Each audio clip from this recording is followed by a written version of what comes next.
Dajjal adalah seorang manusia. Dia bukan jin atau makhluk lain. Ia adalah manusia yang ditangguhkan ajalnya. Sama juga halnya dengan iblis yang ditangguhkan kematiannya hingga datangnya kiamat nanti. Dajjal adalah manusia yang berhati iblis. Ayah dan ibunya berketurunan Turki dan Mesir. Mereka berasal dari kampung kecil bernama Rablah. Dan orang tuanya adalah kakak beradik seibu sebapak. Mereka menjalin hubungan tanpa ikatan perkawinan.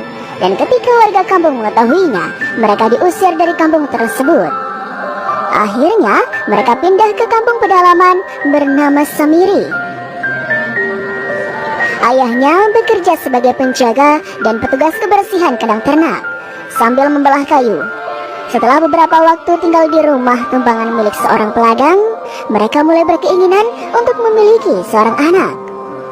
Setelah berusaha keras dan berbagai upaya dilakukan, istrinya tidak juga hamil. Istrinya akhirnya bermunajat memohon petunjuk.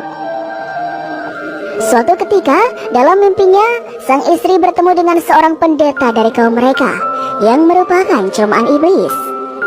Si istri disuruh memohon pertolongan di sebuah kuil jauh di ujung kampung. Kemudian, sang istri menceritakan mimpinya itu pada suaminya.